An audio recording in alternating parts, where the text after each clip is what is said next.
at MorphPR, and this semester we had the opportunity to work with Connections for Life, which is an incredible nonprofit in Baton Rouge. I'm Kate Brooks, and I was the account executive. I'm Kelly Griffin, I was the writing director. I'm Amber Mason, I was the research director. I'm Erin Caruso, I was the event director. I'm Shonda Johnson, I was the design director. And I'm Courtney Costello, and I was the strategy director. We're really excited to share with you today a little bit about the background of Connections for Life as well as its history, our research that we conducted, and the goals, objectives, strategies, and tactics that we pulled from that research, in addition to the evaluation that we have done so far on these objectives. So a little bit about Connections for Life. Connections for Life is a 12-month rehabilitation and reentry program for women who are being released from prison. The program provides them with housing, helps them find jobs, and then provides additional services that they may need, such as therapy and life skills training, to help them in their transition from dependence to independence. The Connections for Life was founded in 2000, and it helps about 25 to 30 women each year. To be accepted into the program, the women apply while they're still incarcerated, and Executive Director Karen Stagg personally interviews each candidate to determine who will be a good fit for the program. Connections for Life's main source of revenue is their thrift store, which is located on Highland Road just north of campus. In addition to the thrift store, Connections for Life hosts a few fundraising events each year, and they have regular donors and sponsors that help to further supplement the income of the program. Connections for Life does not receive any state or federal funding. However, they have recently begun applying for local grants to further supplement their income to help, be able to provide more services. Connections for Life has a really small staff. They only have 4 full-time staff members. Executive Director Karen Stagg volunteers full-time, and then they have 3 other staff members who are salaried. Because their staff is so small, they do not have someone that can solely focus on their communications, and Karen does any communications efforts in addition to running the program. Alrighty, so at the beginning of the campaign, we wanted to connect the Connections for Life organization and the thrift store. And we thought that that would drive more traffic to the thrift store. So naturally, the question we would ask is, who shops at thrift stores? So at Kennesaw State University, they did a study on who that was. And so this infographic highlights exactly who that is. And so the age group from 35 to 55 and 55 plus are more likely to shop at thrift stores than other people. It shows a trend that as age increases, you're more likely to shop at a thrift store, and the same thing provides true with education. So people with college degrees are more likely to shop than their high school graduate counterparts. Marital status and employment status also played a big role. If you were single, you were more likely to shop at thrift stores. So single and widowed people were more likely to shop. And then if you were employed full-time compared to if you were employed part-time or not employed at all, you were more likely to shop at thrift store. And so for our research, we had 3 goals. We wanted to gauge the knowledge of the Connections for Life program. We wanted to gauge the perception of previously incarcerated women. And we also wanted to understand the donating and volunteering habits of those in the community. So starting from the bottom, we had 32% of respondents. They were at least somewhat knowledgeable about Connections for the Life program, and about 29% of the respondents were knowledgeable of the thrift store. So this just illustrates that about a third of the community were aware of Connections for Life in some way. We found that only 12% of respondents believe that those who were previously incarcerated were a danger to society. We do suspect some social desirability in our survey because for reasons we'll say later, we do believe that number was higher, but nonetheless, only 12% thought that they were a danger to society. And a very interesting find was that over 80% of respondents believe that those who were previously incarcerated deserve a second chance, or they believe that programs like Connections for Life should exist. So Connections for Life almost has a mandate from the community that the resource they're providing is positive and one that the community does agree with. Another very important thing that our research helped us identify was our key publics. So we did find that female members of local church congregations were the specific target of Connections for Life. So we found that female members of local church congregations were more likely to donate or volunteer their time to the local nonprofits in our community. The median age of these women were about 36, about 77% were Caucasian, and about half of them were engaged or married. Most of them didn't have children, and they had at least a bachelor's degree. And an overwhelming majority were employed full-time. And so what our research basically highlighted is that Connections for Life has an awareness issue, and so the campaign should focus on educating the community about incarceration rates and how it affects the community.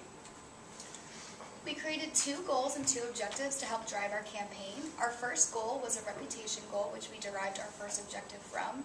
Our first objective was to have an effect on Baton Rouge residents, specifically middle-aged females who attend church, to have an effect on the awareness between the association between the Connections for Life thrift store and the program from March 1st to December 30th. To help carry out this objective, we created messaging to illustrate to our key publics that they were doing it for a cause.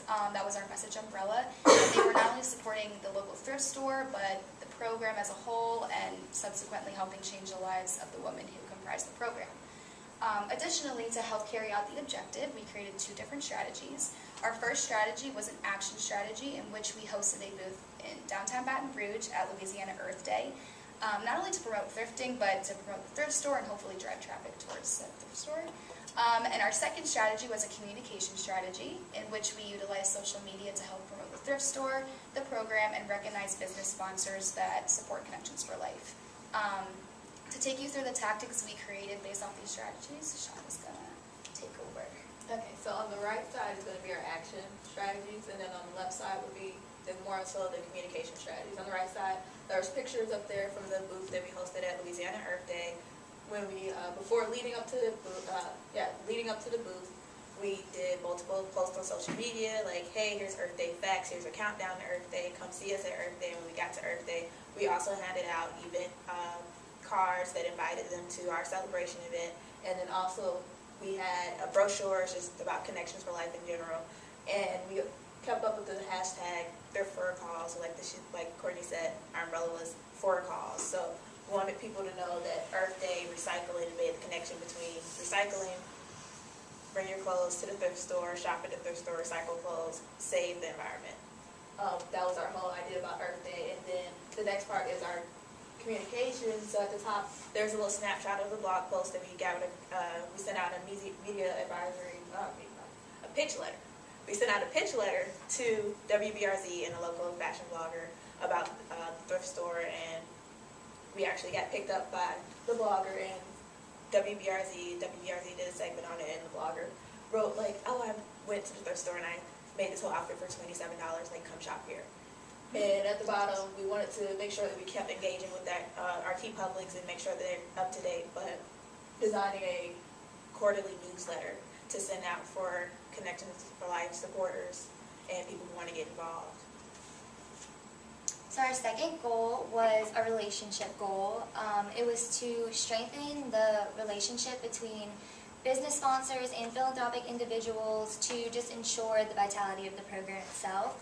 Our objective for this was to have an effect on action of business sponsors and philanthropic individuals to raise funds in the amount of $6,000 from March 1st through April 2015. We definitely exceeded that goal. We raised over $9,000 at our Celebrate for a Cause event. So this first strategy was an action strategy, and it was to host a kickoff campaign event called Celebrate for a Cause that was celebrating 15 years of the program, the success of it, thanking our patrons, and developing those new relationships with business sponsors. So we exceeded that goal, and then our communication goal was just to promote the event and get that support from business sponsors and philanthropic individuals. And then the tactics for that, Sean is going to explain. It was just all of our event collateral. Yeah, so again, on the right-hand side, you'll have the more so along with the action tactics. There's the program, the front and back as a collateral for the sponsors and donors. They were able to get their logos featured into the program, and also they had multiple mentions on social media as well as a thank you and a shout out, and just there was a number of mentions that they were able to get per sponsorship level. And then on the other side, you also see that just a little silent auction bid sheet that we did. We had 134 guests at the celebration event. We also had 29 silent auction donors items, and we also had 8 sponsors for the event. And so on the communication side, like I said, there's the Facebook post saying thank you to the sponsors or anybody who donated as well. And the Eventbrite page that we did, the event ticket at the bottom. We also had a flyer for the event. We had a sponsorship packet that was distributed to local business owners to become sponsors for it. And we did a Facebook banner on the regular Connections for Life page. And yeah, it's just a lot of collateral for it. So throughout the campaign, we evaluated how we were doing to really see if we were hitting our mark with all the objectives. Our first objective goes through December 31st, as we mentioned before. We've created a whole year-long plan for our client, but we believe that we are on the way to meeting that objective and increasing awareness about the association between the program and the thrift store. So our WBRZ To Make a Difference segment will air this Friday, May 8th at 10 p.m. if anybody wants to tune in. And it has an estimated viewership of 18,000 people for that time slot. We spoke with the station manager, so that's just hopefully 18,000 more people who will hear about the thrift store and hear about the difference that it's making and want to get involved somehow.